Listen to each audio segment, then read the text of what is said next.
Tháng 12 năm 2024, khi ánh đèn Giáng sinh rực rỡ tô điểm các con phố Tokyo và những giai điệu rộn ràng vang lên khắp nơi, một cú sốc truyền thông bất ngờ bùng nổ làm rung chuyển toàn bộ ngành giải trí Nhật Bản. Tạp chí điều tra hàng đầu Shikan Bunsen đã phanh phui một vụ bê bối xâm hại liên quan đến Masahiro Nakai, cựu thành viên nhóm nhạc huyền thoại SMAP và MC quốc dân. Nhưng đây không chỉ là một scandal cá nhân, mà còn là tấm màn vén lên những góc khuất u ám của làng giải trí, nơi quyền lực và tiền bạc có thể bịt miệng nạn nhân, còn mạng lưới im lặng lại bảo vệ kẻ có địa vị. Các bạn đang theo dõi kênh Văn Tùng Siêu Kỳ Án. Hôm nay, chúng ta sẽ đi sâu vào vụ bê bối chấn động tại Fuji TV, nơi một khoản tiền dàn xếp kỷ lục lên tới 90 triệu yên không chỉ làm dấy lên làn sóng tranh cãi, mà còn đặt ra nhiều câu hỏi về những bí mật đen tối của ngành công nghiệp giải trí. Trước khi bắt đầu, đừng quên like và subscribe để không bỏ lỡ những video tiếp theo. Mọi chuyện bắt đầu vào một buổi tối tưởng chừng bình thường vào tháng 5 năm 2023. Masahiro Nakai có lịch hẹn với một nữ nhân viên của Fuji TV. Nhưng vào phút chót, vị giám đốc điều hành của đài bất ngờ hủy lịch để Nakai ở lại một mình với cô gái. Những gì diễn ra sau cánh cửa khép kín vào đêm hôm đó không ai hay biết. Cho đến hơn một năm sau, khi nữ nhân viên này lên tiếng tố cáo Nakai đã có hành vi quấy rối, khiến cô phải rời khỏi Fuji TV. Trong nỗ lực tìm kiếm công lý, cô đã trình báo vụ việc lên ban lãnh đạo đài. Kết quả là một khoản bồi thường khổng lồ 90 triệu yên được đưa ra nhằm dàn xếp vụ việc. Nhưng bí mật không thể giữ kín mãi. Thông tin về số tiền này rò rỉ ra ngoài, thổi bùng một cơn bão truyền thông. Công ty quản lý của Nakai nhanh chóng lên tiếng, khẳng định vụ việc đã được giải quyết ổn thỏa và yêu cầu dư luận tôn trọng quyền riêng tư của những người liên quan. Nhưng lời giải thích này không đủ để xoa dịu sự phẫn nộ của công chúng. Dưới áp lực dư luận, Fuji TV buộc phải vào cuộc, đưa ra tuyên bố chính thức rằng ban lãnh đạo không liên quan đến việc sắp xếp cuộc gặp gỡ. Tuy nhiên, những lời khai của nạn nhân lại kể một câu chuyện hoàn toàn khác. Liệu những tuyên bố từ Nakai và Fuji TV có thực sự đáng tin? Quay trở lại tháng 5 năm 2023, trước khi vụ bê bối bị phanh phui, tại một căn biệt thự sang trọng ở khu Meguro, Masahiro Nakai tổ chức một bữa tiệc BBQ thân mật cùng giám đốc Fuji TV và một số nhân vật nổi tiếng, trong đó có nữ nhân viên trẻ. Ban đầu sự kiện này chỉ là một buổi chơi golf, nhưng do thời tiết xấu, kế hoạch được thay đổi vào phút chót. Bầu không khí lúc đầu khá thoải mái, nhưng sự hiện diện của vị giám đốc Fuji TV dần khiến mọi thứ trở nên căng thẳng. Ông liên tục nhấn mạnh những cơ hội nghề nghiệp mà bữa tiệc này có thể mang lại, khiến ranh giới giữa công việc và đời tư trở nên mơ hồ. Thậm chí, ông còn cố tình sắp xếp nữ nhân viên này ngồi cạnh Nakai và một số nhân vật có tiếng tăm khác như Sofukute Tsurube. Một câu nói đùa ví von bữa tiệc như một câu lạc bộ đêm càng khiến không khí trở nên ngượng ngùng. Đối với nữ nhân viên, cuộc gặp gỡ này dần trở thành một cái bẫy khó thoát. Khi màn đêm buông xuống, bữa tiệc cũng dần tàn. Hiromi và Tsurube ra về, nhưng với Nakai và nữ nhân viên, mọi chuyện chỉ mới bắt đầu. Nakai bất chợt thèm sushi, đề nghị cùng đi ăn tối. Vì lịch sự, nữ nhân viên miễn cưỡng đồng ý.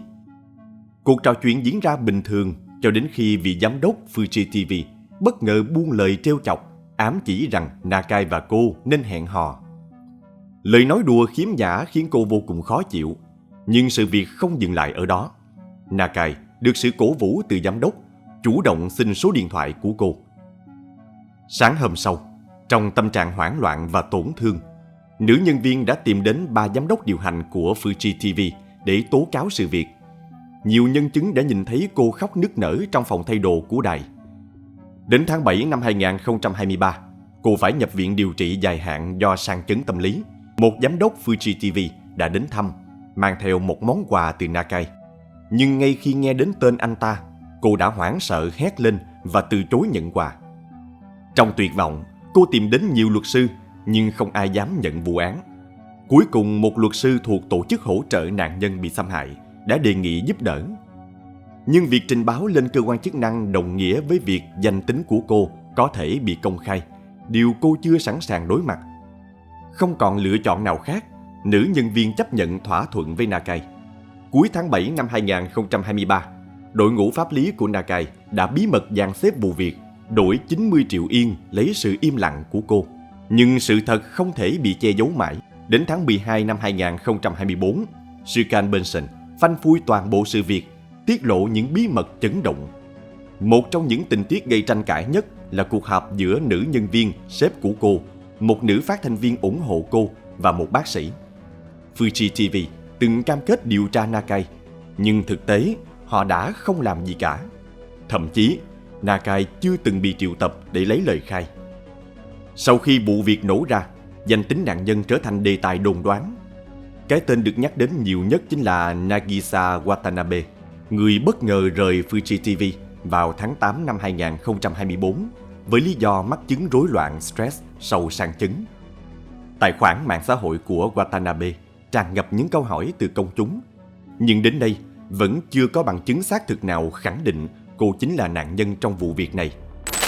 Vậy điều gì khiến vụ bê bối này vẫn tiếp tục thu hút sự chú ý, ngay cả khi đã được dàn xếp bằng một khoản tiền khổng lồ? Câu trả lời không chỉ nằm ở mức độ nghiêm trọng của vụ việc, mà còn ở những góc khuất quyền lực mà nó phơi bày. Sự lạm dụng ảnh hưởng của các giám đốc điều hành cấp cao, sự phản bội lòng tin đối với nạn nhân, và đặc biệt là sự thất bại của một đài truyền hình lớn trong việc bảo vệ nhân viên của mình. Ngày 8 tháng 1 năm 2025, Shukan Benson tiếp tục chỉ trích gay gắt Fuji TV, cáo buộc tuyên bố trước đó của đài là thiếu thuyết phục, thiên vị và hoàn toàn phớt lờ lời kêu cứu của nạn nhân. Không chỉ có Nagisa Watanabe, mà Kyoko Sakai, một phát thanh viên cấp cao của Fuji TV, cũng bị kéo vào vòng xoáy tranh cãi. Dư luận gọi bà là một trong 3 kẻ phản diện của Fuji TV, khi những cáo buộc về lạm dụng quyền lực và thờ ơ trước nỗi đau của nạn nhân ngày càng được nhắc đến nhiều hơn. Chúng tôi xin phép dùng một số chữ cái ngẫu nhiên để đọc thay tên nhân vật. Theo tiết lộ của Shukan Benson, nạn nhân X từng tìm đến Sakai để cầu cứu, chia sẻ về những tổn thương cô phải chịu đựng sau buổi tiệc với Nakai. Nhưng thay vì được bảo vệ, cô chỉ nhận lại sự lãnh đạm và thờ ơ. Sakai cùng với ông B, giám đốc phòng phát thanh, và ông C, giám đốc cục sản xuất và hình thành, đã tạo ra một hệ thống bỏ rơi nạn nhân, khiến X không có lối thoát.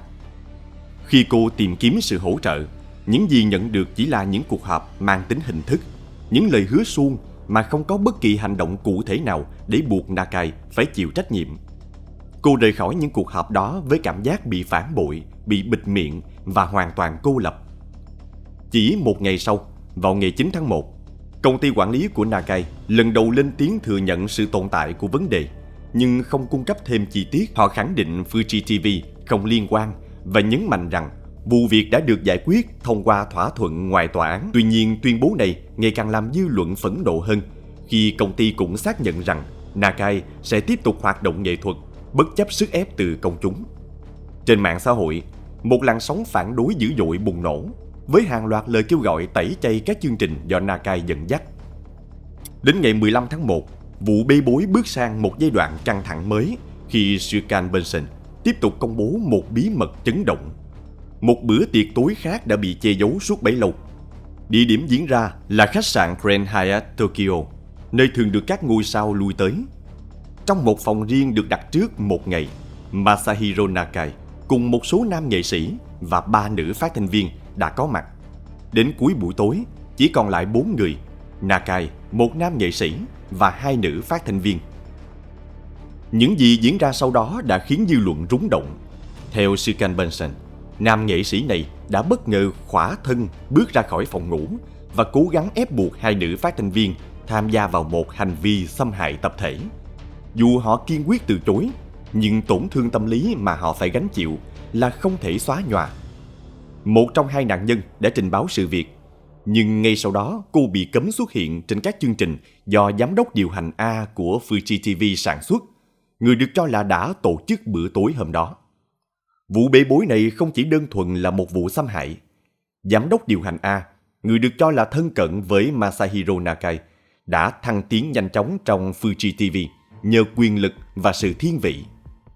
Dưới sự lãnh đạo của ông, nhiều nhân viên nữ bị bóc lột sức lao động, bị gạt ra bên lề và hoàn toàn mất đi cơ hội thăng tiến. Nếu quyền lực có thể bị lạm dụng một cách trắng trợn như vậy, liệu còn bao nhiêu bí mật đen tối khác đang bị che giấu sau cánh cửa đóng kín của Fuji TV? Đến ngày 17 tháng 1 năm 2025, Fuji TV cuối cùng cũng lên tiếng.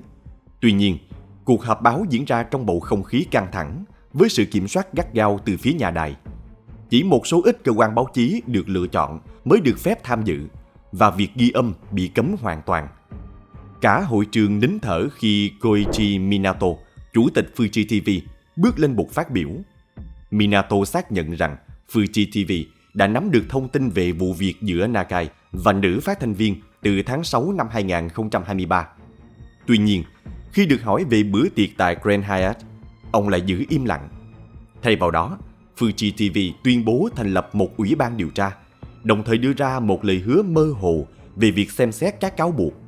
Nhưng ai sẽ giám sát cuộc điều tra này? Liệu đây sẽ là một cuộc kiểm tra nội bộ nhằm che đậy sự thật, hay một cuộc điều tra độc lập, minh bạch do bên thứ ba thực hiện? Chỉ vài ngày sau, vào 21 tháng 1, các đài truyền hình lớn khác tại Nhật Bản bắt đầu có động thái mạnh mẽ. Nippon TV tuyên bố tạm dừng phát sóng 5 chương trình có sự tham gia của Nakai, trong khi chờ kết quả điều tra. Asahi TV cũng nhanh chóng đưa ra quyết định tương tự.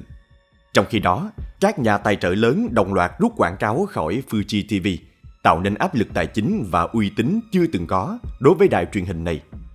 Ngày 22 tháng 1, Nakai cuối cùng cũng phá vỡ im lặng. Trên Nakatura, trang web dành riêng cho người hâm mộ trả phí của anh, Nakai tuyên bố rút lui khỏi ngành giải trí. Nhưng lời xin lỗi muộn màng này không thể xoa dịu cơn giận dữ của công chúng. Đến 4 giờ chiều cùng ngày, Fuji TV tổ chức một cuộc họp báo kỷ lục kéo dài 10 giờ 23 phút mà không có bất kỳ quảng cáo nào. Các giám đốc điều hành phải đối mặt với hàng loạt câu hỏi dồn dập từ phía báo chí. Đây được xem là nỗ lực cuối cùng nhằm cứu vãn danh tiếng đang bên bờ vực sụp đổ của Fuji TV. Trong một giọng điệu đầy hối hận, Minato thừa nhận sai lầm nghiêm trọng trong cách xử lý vụ việc của đài. Ông giải thích rằng việc giữ kín thông tin ban đầu là nhằm bảo vệ sức khỏe tinh thần và thể chất của nạn nhân. Nhưng lời biện hộ này không đủ thuyết phục công chúng. Áp lực dư luận ngày càng gia tăng, buộc Minato và chủ tịch Shuichi Kano phải tuyên bố từ chức, nhận trách nhiệm về những thiếu sót của mình. Kenji Shimizu được bổ nhiệm làm tân chủ tịch Fuji TV, gánh trên vai nhiệm vụ khôi phục niềm tin của công chúng. Vụ bê bối này gây chấn động bởi những cái tên liên quan, đặc biệt là Masahiro Nakai, cựu thành viên nhóm nhạc huyền thoại SMAP. Trong suốt nhiều thập kỷ, Nakai là biểu tượng của J-pop, thành công trong việc chuyển mình từ một thần tượng âm nhạc sang một MC truyền hình hàng đầu. Nhưng mối quan hệ của anh với Johnny & Associates, công ty giải trí quyền lực do Johnny Kitagawa sáng lập, khiến vụ việc càng thêm phức tạp. Johnny Kitagawa là một nhân vật đầy quyền lực, người đã phát hiện, đào tạo và lăng xê hàng loạt ngôi sao đình đám, trong đó có Nakai. Nhưng đằng sau ánh hào quang, Kitagawa cũng che giấu một bí mật đen tối: hệ thống lạm dụng các nam thần tượng trẻ tuổi. Những chàng trai bước vào thế giới giải trí với giấc mơ danh vọng đã phải trả một cái giá quá đắt. Quyền lực tuyệt đối của Kitagawa cho phép ông ta hành động mà không bị kiểm soát, ép buộc các nạn nhân phải im lặng bằng nỗi sợ hãi và sức ép pháp lý. Suốt nhiều thập kỷ, tin đồn về hành vi sai trái của Kitagawa đã lan truyền, nhưng giới truyền thông và ngành giải trí Nhật Bản lại chọn cách im lặng. Ngay cả khi có nạn nhân dũng cảm lên tiếng, Kitagawa vẫn sử dụng các vụ kiện và sức ép để bịt miệng họ. Báo chí Nhật Bản né tránh đưa tin về những cáo buộc này, gián tiếp dung túng cho hành vi lạm dụng tiếp diễn, cho đến khi một làn sóng tố cáo mạnh mẽ bùng nổ, phơi bày toàn bộ sự thật. Văn hóa im lặng này có thể lý giải tại sao It, nạn nhân trong vụ việc tại Fuji TV, đã không đệ đơn kiện chính thức.